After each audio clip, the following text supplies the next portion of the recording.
Welcome to Real Flix Reviews. We're like a book club for people who hate reading. This week we're doing the movie Tuskegee Airmen, made in 1995. This week we have Jonathan Charney, James Stevens, Jeff Mike.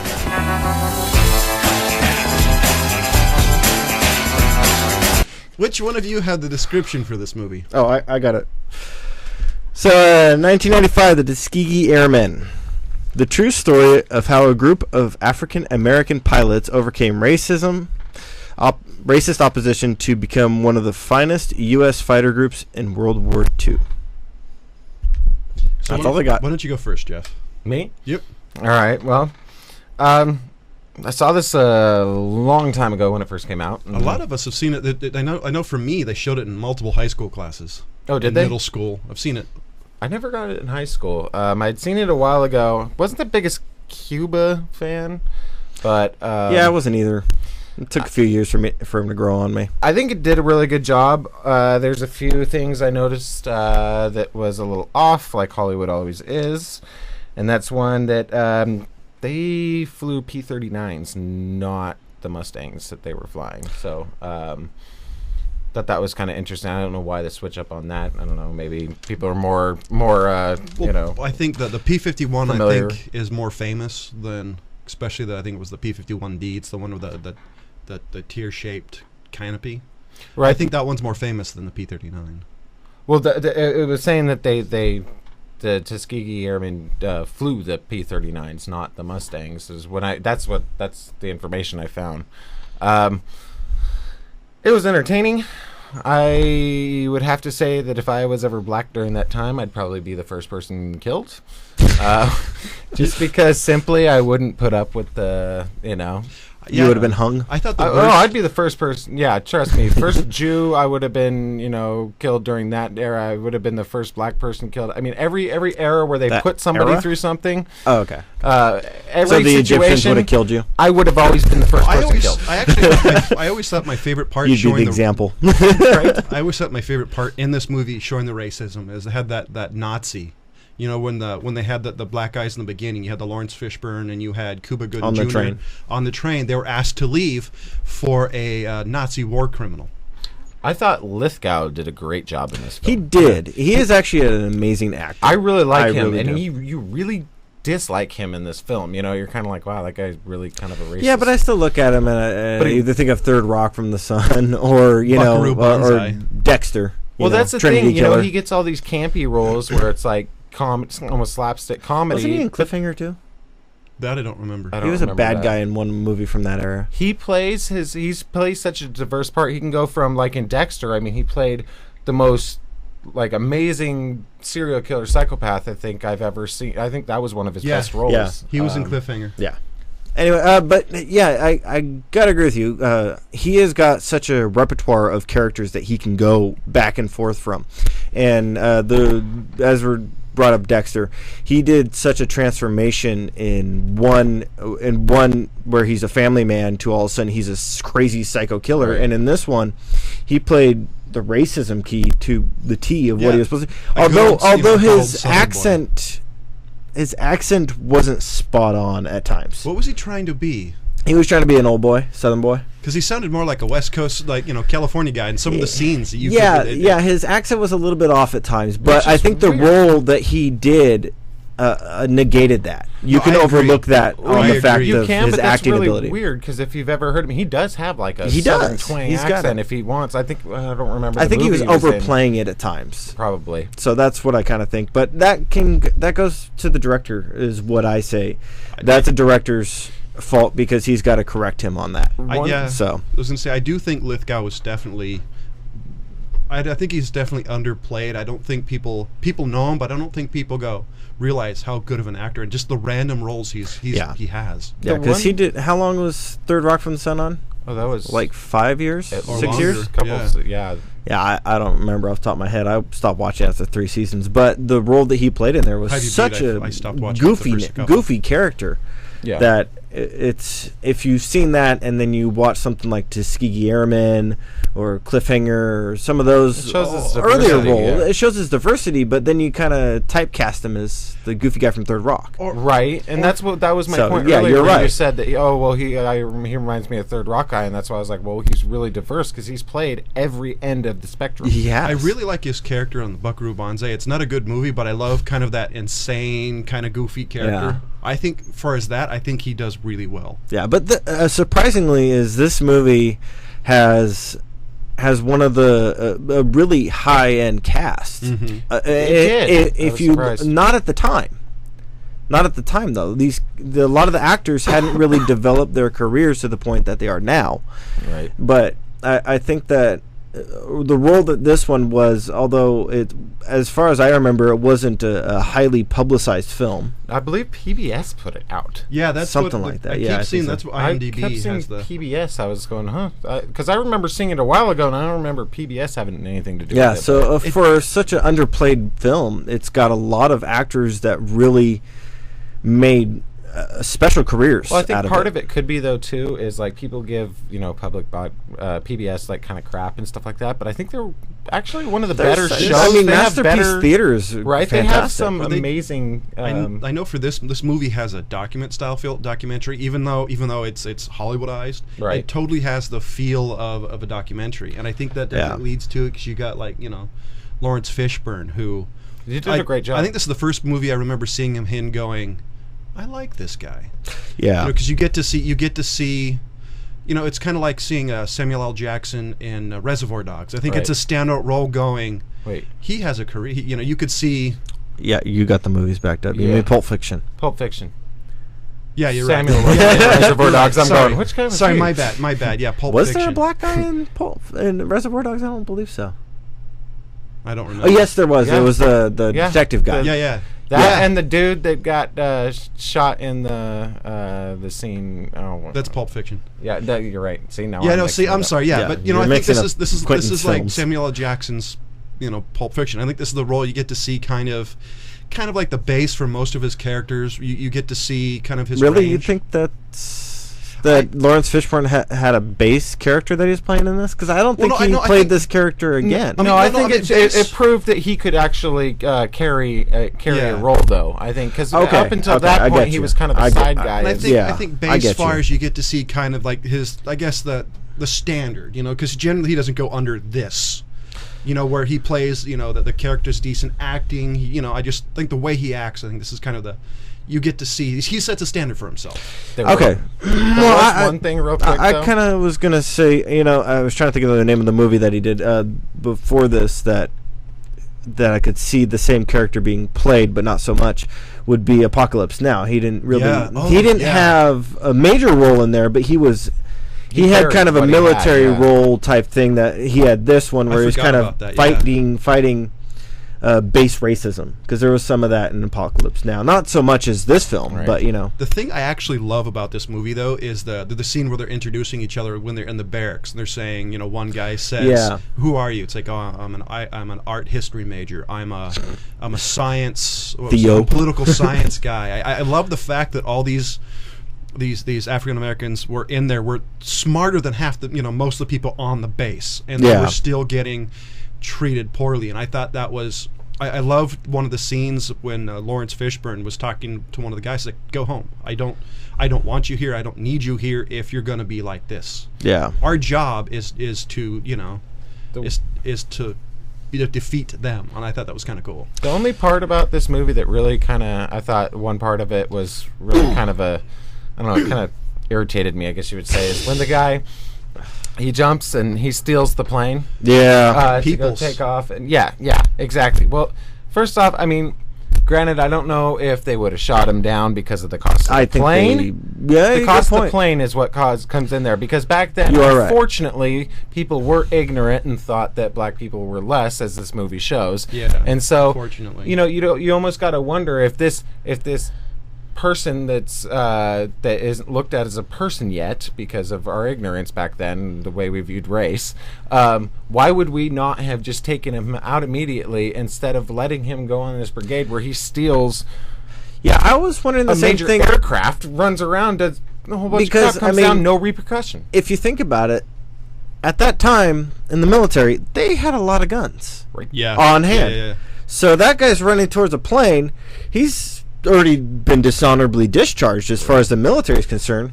Shoot him. He's a civilian Before he gets stealing. Yeah. Yeah. So, and you brought up a good point too, is the fact that at this time they viewed the property of the military, the plane, being more than the property of this man's life. Right, the And you're value and the completely worth right. of it. Yeah. You made me think of Blazing Saddles when they're on the cart and they go into the quicksand and they rescue the cart instead of the two black guys because the cart was worth more. Right. So that's kind of, you are right. That's the thinking of that time. And I was thinking the same thing, is that I don't know why they let him just hop in that plane like that. No repercussions either. It was just kind of like, I guess he did Well, he kind the of job. died. I Yeah, mean, that was the he ultimate died. There repercussion. was no more repercussions that they could do. Yeah, I know, but drag him out, chop him into little pieces, and burn him again. You know, it's like, maybe really? mail each piece to his family or There you something. go. That's Once kinda a month. cruel. Here's a That's a pinky joke. finger. You know, what do you... What? All of a sudden, it's a mob movie. I know. I'm like, what the heck's going Well, on? all this, I mean, They're going to wake up with his head in their bed? Seriously? and I mean, I know there was issues back then where they thought that the black man was whatever. But here's my thing: you're in war, right? Or you're about to fight somebody. You don't care if that person's pink, blue. Your race facts don't come into it. If somebody's shooting at you and they've either got your back or they don't, it doesn't matter if that person's black or white. They're going to save your ass regardless. So that kind of sets aside race in itself. Well, they Unfortunately, did that's deal not that the with that. case. They did deal with this in the movie. They Yeah. did when the guy came back and was like, "Well, I'm a douche. I'm sorry. You did a good job." what you does know? it say? No, Hold it on, was let the me- initial thing. Hold on. Let me set the scene first. Okay. If you're going to talk about Meow, it, meow, meow, meow. Meow. because this was towards the end of the movie. Meow. I'll mute you. Meow. But you can still hear me.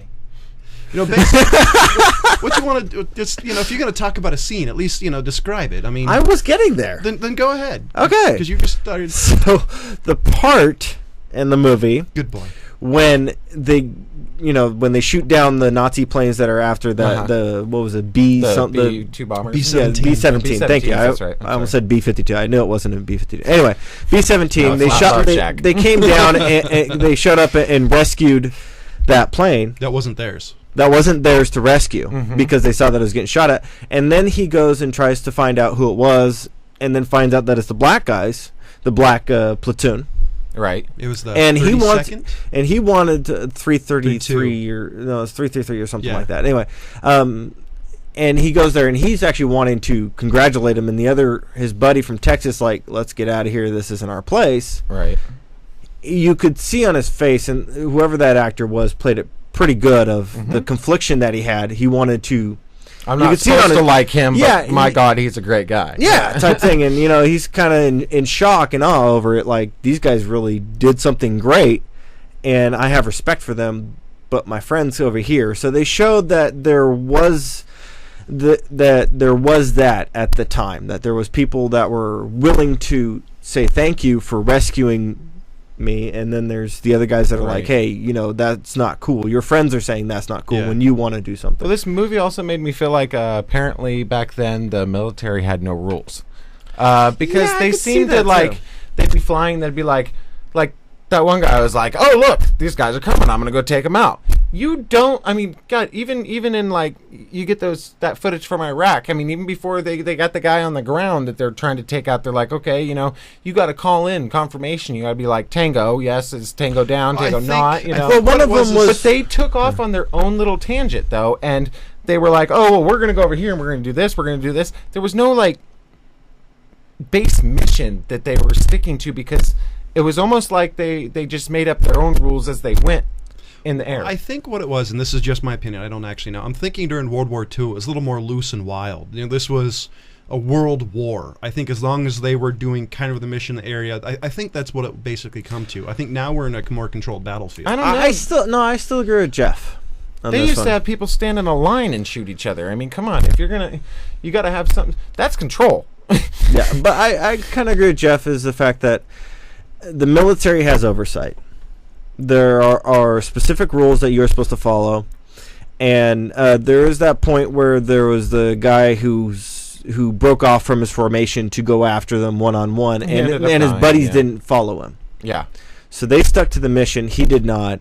And then also what you're saying was brought before the military council or the Senate, and basically was saying these guys aren't following rules. They're kind of breaking off, doing whatever they want, and that was one of the charges that was brought against them. But I think this is also another thing where it's showing racism, though, because earlier in the movie it talked about how the white guys could basically do whatever they want. It was forgiven, but once a black guy slipped and did something stupid, then the microscope was put on. But this is where Hollywood takes over, because in reality, the military's not like that. But I still agree with the commander of them, who was basically saying we are being held to a higher standard, and that is completely right, because they are trying to prove themselves to the supposedly the ignorant. Whether it's fair or not, they were under a microscope for everything they did. Yeah, because they were on a trial period, and they needed to act that way. And of course, when you take humans, there's going to be the human error, and there's going to be people that don't listen. Yeah, but if you're under the microscope, there was no attempt to follow any of their missions, really. It was kind of like, just get us up in the air and we'll fight.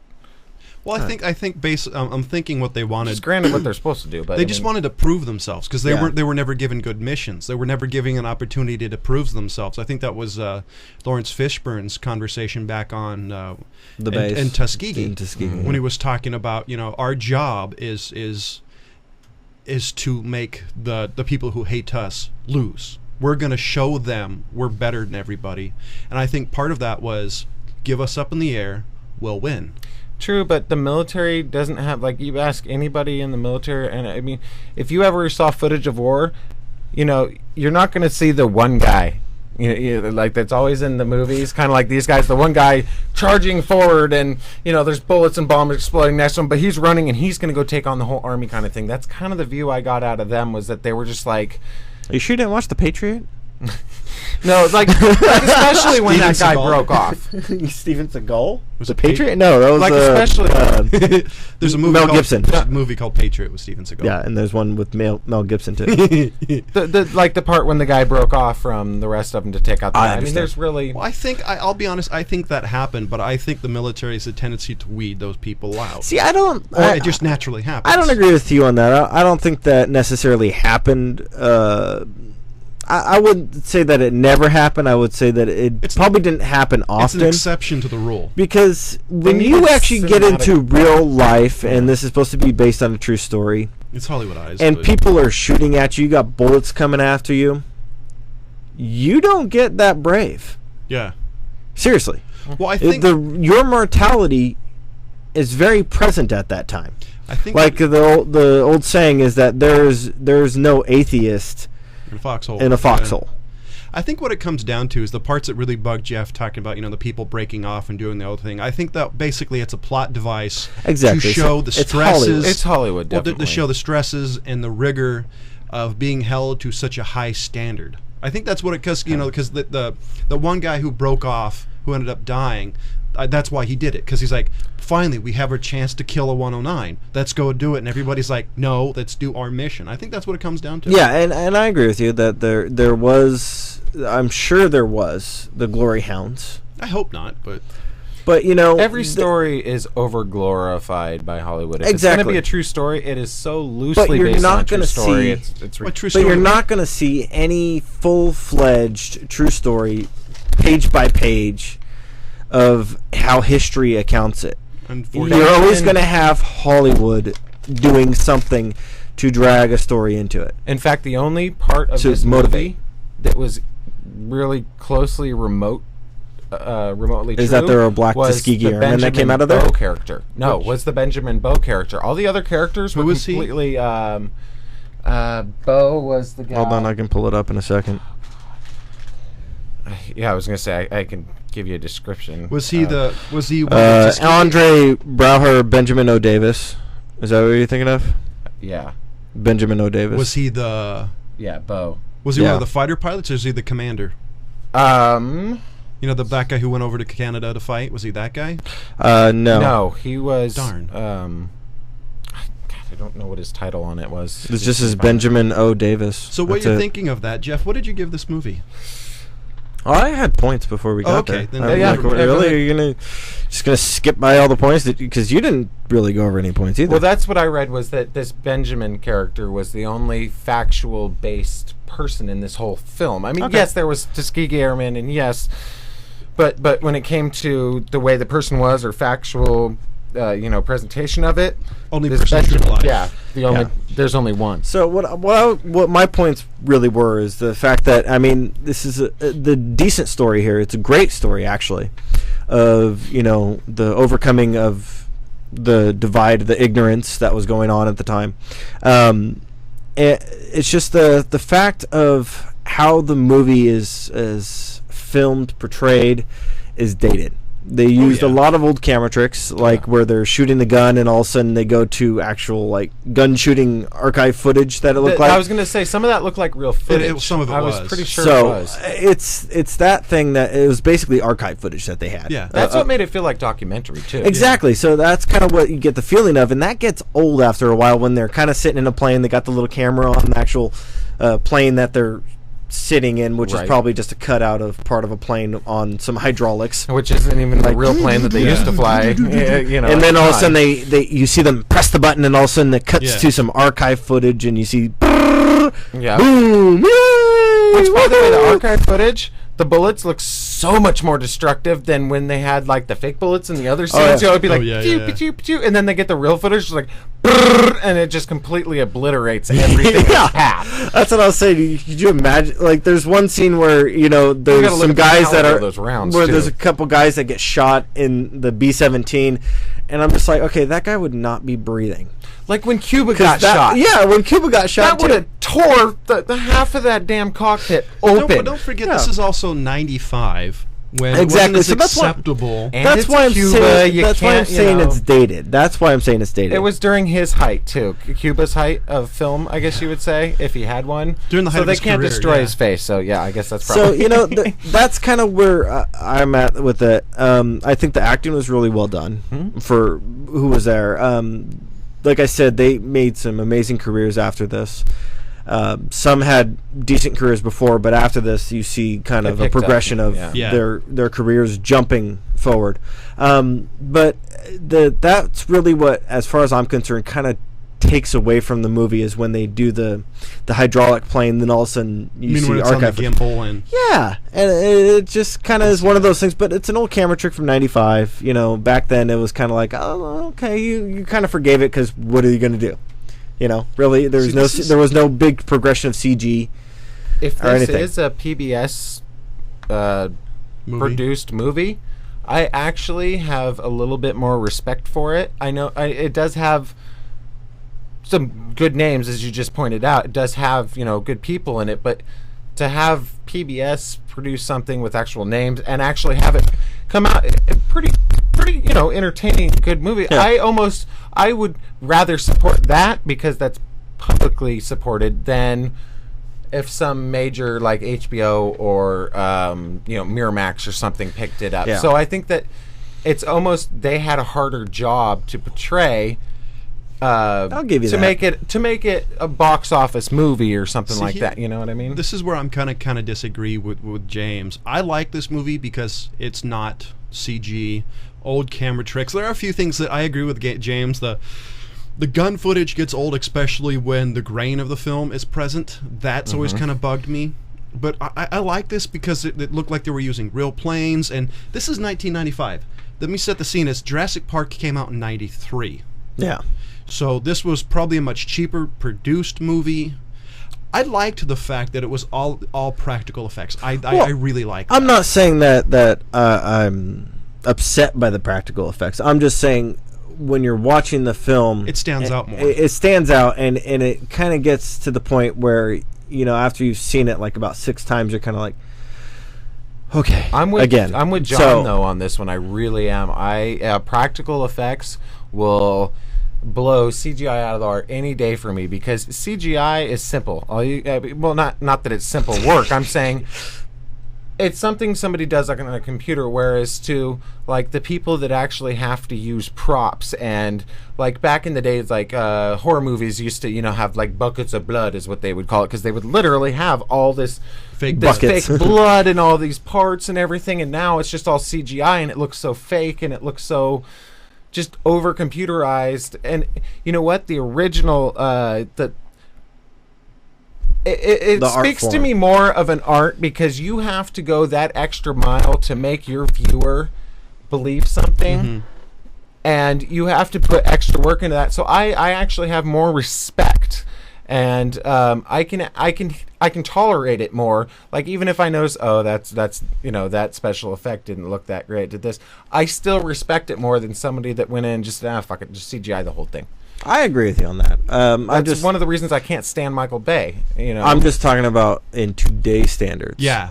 That's what I'm comparing it well, to. and today's standards too. What was it that was just recently put out? What it was minimal. Judge Dredd, minimal special, minimal CGI. There was actually a lot of CGI. But the effects in there were more. I think the difference is, and this is my opinion, I think they're learning is the fact it's not wholly traditional, not wholly visual.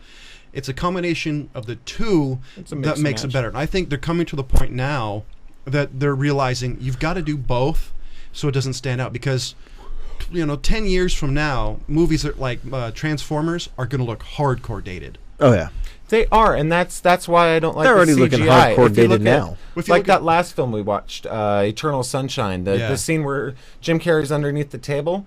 There is no CGI in that. They did it with, you know, putting the table on a higher level ground or whatever, and just distance. So it really, you know. But I do think, though, that if you look at movies, I think that's art. If you ask me, I do think if you look at comes movies to like film. Jurassic Park, does not look as dated as Transformers does. No, Jurassic Park, I think they did a good job, but that's just because their budget was stupendous. No, but what if you? Well, the only reason why I'm saying, if you look at 93 technology versus whenever, like 2008, if you look at the difference. Starving. We're worried about fake dinosaurs. Yeah, but if you look at the difference, though, I mean, in the technology today is so much more advanced. But the CGI in Jurassic Park looks a lot better to me. It does, and that's what I'm saying is you know. Okay. And usually 90% of the not to get off subject, but 90% of the movies I see that have to do anything with a dinosaur or something, the dinosaurs look so damn fake, it's retarded. But Jurassic Park actually did a good job. I'm not saying that. Well, don't talk about number 3 then. No, I'm saying Jurassic Park. Okay, we're starting with. It didn't go beyond that. The first one. It was done after that. First one, and I'm just talking about the dinosaurs, nothing else, because there's a lot of stuff in the movie that dates CGI it. was good, and that was a believable dinosaur. Like, what's his name? Norman. But No, we're the getting math guy. totally off subject Jeff here. Goldblum? We need to go back to. Goldblum. Anyway, I like Jeff Tuskegee. Goldblum. Anyway, do too. so do you have any more points? I kind of said my kinda points. I said my points as we kind of went along. So Okay, so numbers. Rating? yeah. 2.5, 3. I'll give it a 3. We don't do half. We don't do half. No That's points. So 3. What about you, James?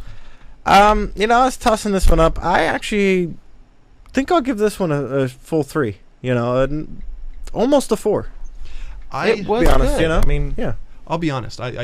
I'm a sucker for anything with World War He's II, gonna so I'm give giving 10. it a 4. I'm 4 out of 5 for me. hey, no, that's cool though. I mean, it was good enough to, you know. Because I love this film for a couple of reasons. I love it because it's World War II. It's a historical event when you had people who weren't accepted in society excelling, which I'm a sucker for. Well, at least it wasn't like Medea's family reunion, and you were like, oh, 4. You know, it's Tuskegee Airmen. Yeah. You know what I mean? Yeah. I give you credit on that. I just He could have picked a worse movie to give a better rating to. True. Super. Anyway, what's up? I saw that the other night on Netflix. I haven't watched that yet. I just heard it was that bad that I won't. Well, I'm going to lay down the Real Flix Review challenge for you to watch it and then come back and tell us what you think of it. Since you weren't here. We've already rated that one. Oh, you have? Yeah, we already did that one. That's not the. I was trying to remember if Super. I've seen. Thanks for Wilson. asking. Is he gay? No. Oh, no. I was going to say the one I saw, and tell me if this is super, but a guy, not really right in the head, goes to you know how they do the experiments, they give you cash or whatever, like they'll draw your blood or whatever, and they'll give you a pill, like you'll be the tester guy. Well, he goes to get this pill and, you know, signs off a waiver so he can get paid for it. Well, the medication they give him start making him think that he's a superhero, and so he goes around town trying to do all this. Gets does he hit crap somebody? kicked out of him every does he single hit somebody? time? Does he hit somebody with a wrench? And does he have a sidekick who gets shot in the face? No sidekick.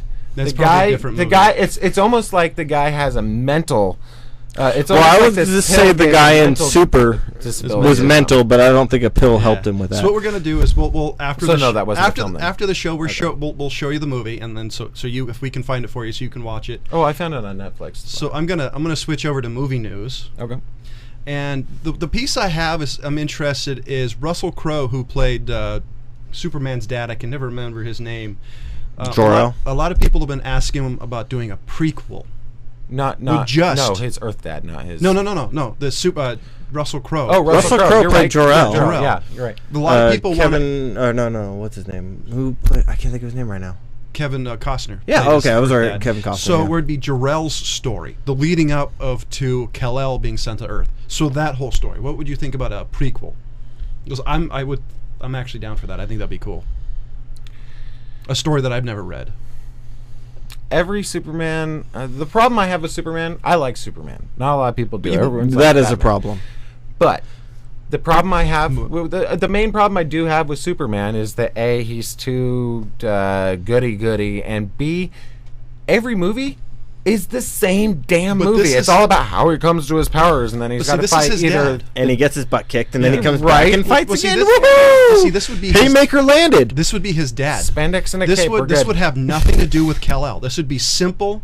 This would be simply his dad and his mom's story of what led up to the destruction of their planet of Krypton, of what happened between him and Zod. That's never really been.